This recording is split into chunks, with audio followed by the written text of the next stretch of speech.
జై వీరబ్రహ్మజై గోవిందబాంబజై. నేను మీ కృష్ణమాచార్య శ్రీ బ్రహ్మపదం. గవ ప్రశ్నను క్రోడీకరించుకుని గోచారవశాత్తు ఉన్న గ్రహగతులను సమన్వయం చేసుకుంటూ 2026 సంవత్సరం జూలై మాసం ధనుసు రాశి వారి యొక్క రాశిఫలం. శివాయ బ్రహ్మణే నమ. వీరబ్రహ్మేంద్ర స్వామినే నమో నమ. జై వీరబ్రహ్మజై గోవిందమాంబజై. వచ్చినటువంటి ఫలితం 4 రాహు సంబంధమైన ఫలితం. ప్రత్యేకించి చతుర్థ భావంలో 4వ స్థానంలోనే శని భగవానుడి యొక్క సంచారం ఉంది. ఇది అర్ధాష్టమ శని. కొన్ని పరిస్థితులు తీవ్రమైనటువంటి సవాళ్లు ప్రతి సవాళ్లు ఎదురైనప్పటికీ దైనందిన జీవితంలో అత్యంత అనుకూలవంతమైనటువంటి ఫలితాలని మీరు పొందేటువంటి అవకాశం. దీన్ని మనం ఎలా చెప్పొచ్చు అంటే, జీవితంలో కొన్ని అవరోధాలు ఎదురవుతూ ఉంటాయి, ప్రతిఘటనలు ఎదురవుతూ ఉంటాయి. కానీ గోచారవశాత్తు ఉన్న కొన్ని గ్రహగతులు, ప్రత్యేకించి దేవగురువు అయినటువంటి బృహస్పతి ఉచ్చస్థితిలో ఉన్నటువంటి కారణంగా, పైగా మీ రాశి నుండి ఉచ్చస్థితిలో ఉన్నప్పటికీ కొన్ని కాంబినేషన్స్లో సహాయం చేయటంతో పాటు జాప్యం కూడా చేసే అవకాశం ఉంది. అది ఎలా ఉంటుందంటే, మనకు రావలసినటువంటి ఫలితం వెంటనే రాకపోగా, రేపటికో ఎల్లుండికో వాయిదా వేసినట్టుగా, కొన్ని సందర్భాల్లో అత్యవసరమైనటువంటి సమయంలో మనకు రావలసినటువంటి ధనం లేదా ఫలితం వాయిదా వేయబడుతుంది. అంటే ఎదురు చూసేటువంటి తత్వంతో కాస్త మానసిక సంఘర్షణ అధికమవుతుంది. వీటితో పాటుగా ఆరోగ్యపరమైనటువంటి అంశాల పట్ల కూడా జాగ్రత్త. ఉత్కంఠగా ఉన్నటువంటి సందర్భాలు, జీవన ప్రయాణంలో ప్రతి సందర్భంలో కూడా ఆందోళన కలిగించేటువంటి సంఘటనల వల్ల తీవ్రమైనటువంటి తలనొప్పి, మానసికమైనటువంటి ఒత్తిడి, డిప్రెషన్స్కు లోనైపోవటం, ఇలాంటి సందర్భాలు కొన్ని జరిగేటువంటి అవకాశం ఉంది.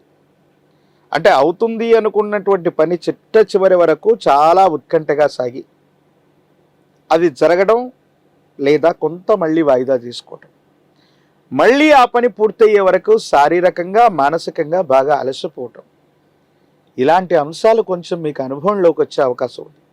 కాబట్టి మీ శరీరాన్ని, ఆరోగ్యాన్ని, మనస్సుని సమన్వయం చేసుకుని ముందుకు వెళ్ళటం పని ఖచ్చితంగా అవుతుంది. కానీ అనుకున్నటువంటి సమయ వ్యవధికి అటు ఇటు కావచ్చు, కానీ మంచి ఫలితాన్ని అయితే తప్పకుండా పొందేటువంటి అవకాశం ఉంటుంది.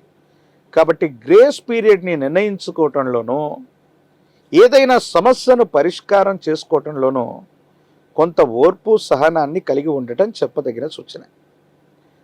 కొన్ని సందర్భాల్లో మానసికమైనటువంటి సంఘర్షణలు, మానసికమైనటువంటి ఆందోళనలు, ఇవన్నీ కూడా పక్కన పెడితే ఆర్థికంగా చాలా ఉన్నతమైన స్థితిగతిని మీరు చూస్తారు.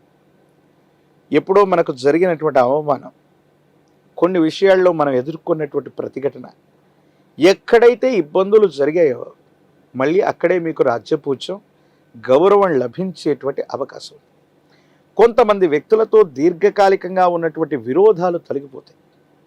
వాళ్లతో మళ్ళీ మీరు సఖ్యతగా ఉండేటువంటి అవకాశం కూడా కనిపిస్తుంది. సమాజంలో మీ యొక్క గౌరవం పొందటం, సమాజంలో మీ యొక్క ఖ్యాతి పెరగటం, సానుకూలవంతమైనటువంటి స్థితిగతుల్లో జీవన విధానం ఉండేటువంటి అవకాశం ఉంది. కానీ ఈ అర్ధాష్టమ శని వల్ల మాత్రం ఇంటా బయట ప్రతిష్టంభనలు, వాహనానికి సంబంధించిన మరమ్మతులు, వాహన ప్రమాదాలు, గృహానికి సంబంధించినటువంటి మరమ్మతులు, ధనం అన్యాయంగా ఖర్చు అయిపోవటం, ఇవి మాత్రం కొంచెం ఇబ్బంది పెట్టే అవకాశం ఉంది. వీటి పట్ల కొంత మీరు జాగ్రత్తగా ఉండటం చెప్పదగినటువంటి సూచన.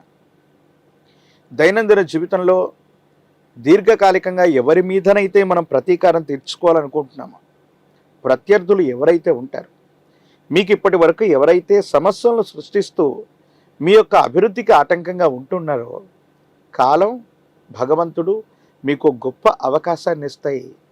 మీరు వాళ్ళ నుండి, వాళ్ళ స్థితిగతుల నుండి ఉన్నతమైనటువంటి పరిస్థితికి వెళ్ళడానికి, ప్రత్యర్థుల మీద పైచేయి సాధించడానికి ఒక అవకాశం తప్పకుండా లభిస్తుంది. జీవిత భాగస్వామి, కుటుంబానికి సంబంధించినటువంటి వ్యక్తులు, వ్యాపార సంబంధమైనటువంటి భాగస్వామ్యులతో కొన్ని ముఖ్యమైనటువంటి సందర్భాలు, వ్యక్తిగతమైనటువంటి అంశాలు, వ్యాపార సంబంధమైనటువంటి ప్రస్తావనలు, వీటి విషయంలో చాలా జాగ్రత్తగా మాట్లాడండి. అర్థాలు అపార్థాలు అవ్వటం, అపోహలకు తావిచ్చేటువంటి అవకాశం ఉంటుంది. వీటి పట్ల జాగ్రత్తగా ఉండండి. కుటుంబానికి సంబంధించి వారసత్వంగా లభించినటువంటి ఆస్తులు అవ్వచ్చు, వారసత్వంగా లభించినటువంటి వారసత్వ సంపద, వ్యాపార సంబంధమైనటువంటి అంశాల పట్ల కూడా మెలకువగా ఉండడం చెప్పదగినటువంటి సూచన. కొన్ని సందర్భాల్లో అధికార గణం, అధికారయుక్తమైనటువంటి స్థానంలో ఉన్నటువంటి వ్యక్తుల నుండి కొన్ని ఇబ్బందులు, పన్నులు, సుంకములు, ట్యాక్సులకు సంబంధించినటువంటి విషయంలో అధికారులతో విరోధాన్ని పొందేటువంటి అవకాశం ఉంటుంది. ఈ విషయం పట్ల కూడా కొంత జాగ్రత్తగా ఉండండి. ప్రత్యేకించి ఈ రాశి జాతకుల్లో రాజకీయపరమైనటువంటి రంగంలో ఉన్నటువంటి వాళ్ళకి చాలా గొప్ప ప్రయోజనాలు ఉన్నాయి. అర్ధాష్టమ శనిలోనూ అద్భుతమైనటువంటి ఫలితాలు వస్తాయి. ఎక్కడ గౌరవాన్ని కోల్పోయారో అక్కడే మళ్ళీ పదవులు, ప్రజా సంబంధమైనటువంటి బాంధవ్యాలు లభించే అవకాశం ఉంటుంది. విద్యార్థులకు యోగదాయకమైనటువంటి పరిస్థితులు ఉన్నప్పటికీ కూడా ఏకాగ్రత లోపించటం వల్ల సరైనటువంటి ఫలితాలు లభించకపోవటం కొంత మానసికమైనటువంటి ఆందోళనకి కారణమవుతుంది. మరో ముఖ్యమైనటువంటి అంశం ఏంటంటే, నిరుద్యోగులకి ఉద్యోగ కాలం, వివాహం కానటువంటి స్త్రీ పురుషులకి యోగదాయకమైనటువంటి పరిస్థితులు కూడా లభించే అవకాశం ఉంది. అనునిత్యం కూడా మీ దైనందిన జీవితంలో ఆరోగ్యం మరియు ఆర్థికపరమైనటువంటి పరిపుష్టి రావటానికి సూర్య భగవానుడి యొక్క ఆరాధన విశేషం. ఆదిత్య హృదయాన్ని విశేషంగా వినండి, ఆదిత్య హృదయాన్ని పారాయణ చేయండి. సూర్య భగవానుడికి నీటిని అర్ఘ్యంగా వదిలిపెట్టడం, ప్రతినిత్యం కూడా 12 సార్లు ఓం ఆదిత్యాయ నమః అన్నటువంటి మంత్రాన్ని చదివి నీటిని సూర్య భగవానుడికి అర్ఘ్యంగా ఇస్తూ సూర్య నమస్కారాలు చేయటం అనుకూలవంతమైన ఫలితాలకి కారణమవుతాయి. ఆరోగ్య విషయంలో కానీ, ఆర్థికపరమైనటువంటి అంశాల్లో కానీ చాలా యోగదాయకమైనటువంటి ఫలితాలు మీకు లభించే అవకాశం ఉంది.